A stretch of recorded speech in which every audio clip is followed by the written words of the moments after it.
बहुत बड़े भक्त, प्रतिदिन बाबा का अभिषेक करते थे, प्रतिदिन बाबा का, भोले बाबा का पूजन करने वाले, प्रतिदिन बाबा का पूजन करने वाले, बाबा का अभिषेक करने वाले और प्रतिदिन पुण्य के कार्य करने वाले ऐसे ब्राह्मण थे कि प्रतिदिन संतों को भोजन कराते थे, प्रतिदिन संतों को भोजन कराते थे। लेकिन उस ब्राह्मण के पास कोई संतान नहीं थी, कोई बालक नहीं था। तो उस ब्राह्मण ने सोचा क्यों ना मैं कैलाश पर्वत जाऊं और अपने स्वामी से, अपने भोले बाबा से, महादेव से, शंकर से एक संतान को मांगू। और वो ब्राह्मण ऐसा मन में विचार करके कैलाश पर्वत गए और कैलाश पर्वत पर जाकर भोले बाबा से हाथ जोड़कर बोले, प्रभु मैंने आपसे आज तक कुछ मांगा नहीं, परंतु आज मैं आपसे कुछ मांगने आया हूं, कृपया करके जो मैं मांगू मुझे कृपया करके दे दीजिए, मेरी मनोकामना पूर्ण कर दीजिए। बोले बाबा, बोले ब्राह्मण देवता बताओ तुम क्या मांगना चाहते हो। ब्राह्मण कहते हैं, प्रभु मेरे पास कोई पुत्र नहीं है, आप मुझ पर कोई ऐसी कृपा करो कि मुझे आप एक पुत्र दे दो। तो भोले बाबा बोले कि ब्राह्मण देवता जरा ध्यान से सुन, एक तो है सुपुत्र, तुम्हें सुपुत्र चाहिए या फिर तुम्हें कुपुत्र चाहिए। कुपुत्र 100 वर्षों तक जिएगा, 100 वर्षों तक कुपुत्र जिएगा, और 100 सुपुत्र अगर मांगोगे तो वो 16 वर्ष जिएगा। तो तुम्हें ये बताओ कुपुत्र चाहिए सुपुत्र चाहिए। तो ब्राह्मण देवता कहते हैं, प्रभु अगर मैंने कुपुत्र मांग लिया तो कुपुत्र के तो कर्म बड़े भयानक होते हैं। कुपुत्र तो मदिरा पिएगा, मांस खाएगा, है लड़ाई झगड़े करेगा, तो कुपुत्र तो घर को नरक बना देगा। और जिस माता पिता की संतान कुपुत्र हो जाए उस माता पिता का जीवन जीते जी नरक हो जाता है। जिस माता पिता की संतान कुपुत्र हो जाए, जिस माता पिता की संतान संस्कारहीन गुणहीन हो जाए, उस माता पिता का जीवन जीते जी नरक हो जाता है। इसीलिए बाबा मुझे कुपुत्र नहीं चाहिए, मुझे आप सुपुत्र दे दीजिए, बेशक वो 16 वर्ष जिए। बाबा ने कहा तथास्तु। और जैसे ही ब्राह्मण देवता अपने घर गए तो 1 वर्ष के बाद एक सुपुत्र ने ब्राह्मण के घर जन्म लिया। सुपुत्र ने जब जन्म लिया, जैसे धीरे धीरे वो बड़ा हुआ तो बड़ा संस्कारवान है, बड़ा गुणवान है और चेहरे पर बड़ा तेज है, भक्ति करने वाला है। और अभिप्राय बाल्यावस्था में ही अपने माता पिता की सेवा करने वाला है। कुछ बच्चे होते हैं ना बाल्यावस्था में ही अपने माता पिता को गाली देते और माता पिता बड़े प्रसन्न होते हैं कि देखो हमारा बेटा गाली दे रहा है ना। और कुछ बालक ऐसे होते हैं बाल्यावस्था में ही अपने माता पिता की सेवा करते हैं, माता को माँ जी कह के बोलते हैं, पिता को पिताजी कह के बोलते हैं, बड़े संस्कारवान होते हैं। ऐसे ही ब्राह्मण का पुत्र बड़ा संस्कारवान है, बड़ा गुणवान है।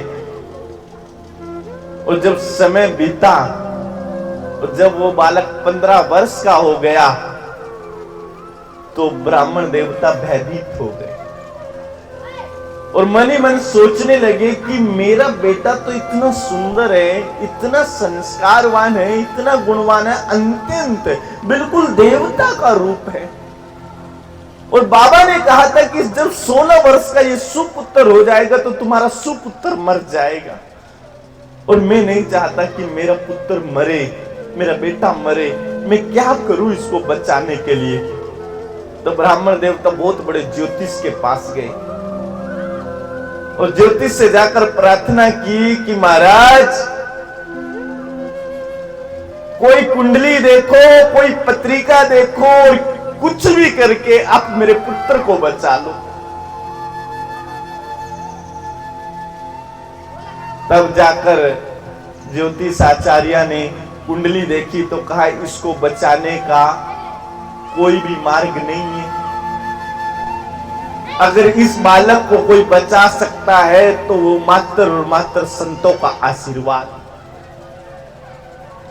हर व्यक्ति को संतों का आशीर्वाद लेना चाहिए। असंभव काम भी संभव हो जाते हैं संतों के आशीर्वाद से।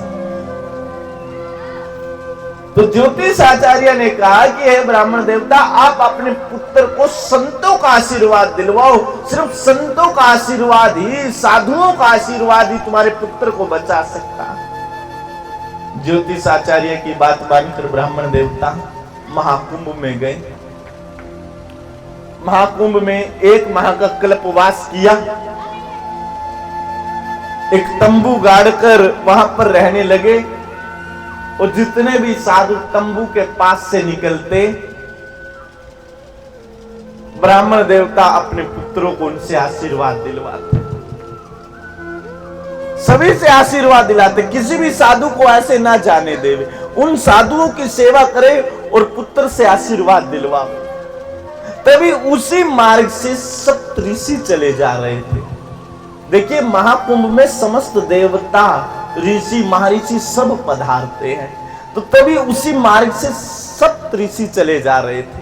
और जैसे ही सप्तऋषि चले जा रहे थे तो ब्राह्मण देवता ने अपने पुत्र से कहा कि बेटा देखो, महर्षि आ रहे हैं, तुम जाकर इनके चरण छुओ, इनसे आशीर्वाद लो। और जैसे ही ब्राह्मण पुत्र ने उनसे आशीर्वाद लिया, उनके चरणों को छुआ, तो सप्तऋषि तुरंत क्या बोले, आयुष्मान भव। और जैसे ही सप्तऋषियों ने आयुष्मान भव कहा तो ब्राह्मण रोने लगा। सप्तऋषि बोले, हमने कोई गलत आशीर्वाद दिया भैया? आयुष्मान भव ही तो कहा, लंबी उम्र हो तेरे बेटे की, यही तो कहा, तो तू रोया क्यों? कोई गलत आशीर्वाद दिया? बोले नहीं नहीं प्रभु, गलत आशीर्वाद तो नहीं दिया, लेकिन हे संतों, ये तुम्हारा आशीर्वाद झूठा जाएगा। बोले झूठा जाएगा? बोले हाँ। बोले क्यों? बोले शंकर ने इसकी उम्र तो मात्र और मात्र 16 वर्ष लिखी हुई है, ये तो अगले साल मर जाएगा। सप्तऋषि बोले कि ब्राह्मण, तू ये समझ तेरा बेटा मर गया और तू इस बेटे को हमें दान दे दे, हम कुछ भी करके इसको बचा लेंगे, हम अपनी नाक कटने ना देंगे, हम अपने आशीर्वाद को खराब होने ना देंगे, तुम इस पुत्र को हमें दान दे दो। ब्राह्मण बोला, गुरुदेव मेरा बेटा तो वैसे भी जाएगा, इसीलिए इसे तुम ले लो, तुम ही कृपा करो। और सप्तऋषि उस बालक को लेकर ब्रह्मा जी के पास गए। ब्रह्मा जी बैठे हैं भैया ध्यान में। और जब ब्रह्मा जी ध्यान में बैठे हैं तो सप्तऋषियों ने जाकर जैसे ही ब्रह्मा जी के चरण छुए और ब्रह्मा जी ने धीरे धीरे जैसे ही अपने नेत्र खोलने लगे और नेत्र खोलते हुए आशीर्वाद दिया, आयुष्मान भव, तो सप्तऋषि तो हट गए और बालक को आगे कर दिया। और वो आशीर्वाद किसको दे दिया? बालक को, आयुष्मान भव। और जब ब्रह्मा जी ने कहा आयुष्मान भव, तो सप्तऋषि तो जोर जोर से हंसने लगे। ब्रह्मा जी बोले, हंसे क्यों? हंसने का कारण क्या? तो सप्तऋषि कहते हैं, हे पिताश्री, हे ब्रह्मा जी, ये पुत्र तो अगले साल मर जाएगा, अगले वर्ष मर जाएगा, 16 वर्ष का होएगा तो मर जाएगा। अब हम टेंशन फ्री हो गए, अब हम चिंता से मुक्त हो गए। बोले क्यों? बोले पहले तो हमारी नाक कटनी थी, अब तो हमारे संग आप भी हो। पहले तो हमारा ही आशीर्वाद खराब जाना था। बोले हाँ। बोले अब तो हमारे संग आपका भी आशीर्वाद खराब जाएगा। अच्छा, जब हम स्कूल में पढ़ते थे ना तो कभी कभी फेल हो जाते थे। अच्छा, अगर साथ में कोई और बच्चा फेल हो जाता था ना, या हमारा कोई मित्र या कोई सखा फेल हो जाता था, तो इतना दुख नहीं आता था। बोले क्यों? बोले साथ वाला भी तो फेल हुआ है, हम कोई अलग फेल हुए, और सारे ही पास हो जाए और अकेला फेल हो तो भैया बड़ा दुख आवे। अब सप्तऋषि कहते हम तो फेल हुए पिताश्री, यहां तो फेल आप भी। अब हमें नाक बचाने की जरूरत ना, अब तो आप नाक बचाओ। अब तो आप इज्जत बचाओ अपनी, हमें बचाने की जरूरत ना, हमसे तो बला अब हट गई और आपके सर बैठ गए। ब्रह्मा जी बोले उस बालक से कि बेटा सुनो, मैं तुम्हें गुरु मंत्र देता हूं और तुम धरती पर जाओ और धरती पर जाकर पार्थिव शिवलिंग बनाओ, पार्थिव शिवलिंग, और पार्थिव शिवलिंग का महाअभिषेक करो और जाओ, तुम्हें संसार में कोई मार नहीं सकता। गुरु मंत्र दिया। गुरु मंत्र कौन सा दिया? ब्रह्मा जी ने ब्राह्मण पुत्र के कान में गुरु मंत्र बोला और नामकरण किया कि बेटा आज से तेरा नाम मार्कंडेय होगा, तुझे महर्षि मार्कंडेय के नाम से जाना जाएगा। और गुरु मंत्र जरा ध्यान से सुन। ओम त्र्यंबकम यजामहे सुगंधिम पुष्टिवर्धनम उर्वारुकमेव मंदनात् मृत्युर्मोक्षे या अमृता। हे मार्कंडेय, तुम जाओ, धरती पर जाओ और पार्थिव शिवलिंग बनाओ और महामृत्युंजय के मंत्र का महाजाप करो। और शिव पुराण में तो कहा जाता है अगर कोई व्यक्ति, अगर कोई नारी महामृत्युंजय के मंत्र का जाप प्रतिदिन करती है या कोई व्यक्ति महामृत्युंजय के मंत्र का जाप करता है तो भयंकर से भयंकर रोग से भी उसको मुक्ति मिल जाती है। शास्त्र तो ऐसा कहते हैं अगर कोई व्यक्ति, अगर कोई नारी महामृत्युंजय का निरंतर जाप करते हैं तो उनकी कभी भी अकाल मृत्यु नहीं होती और समस्त रोगों से मुक्ति मिल जाती। महामृत्युंजय का मंत्र दिया और महर्षि मार्कंडेय धरती पर आए और धरती पर आकर पार्थिव शिवलिंग बनाया। अच्छा, पार्थिव शिवलिंग कैसे बनता है?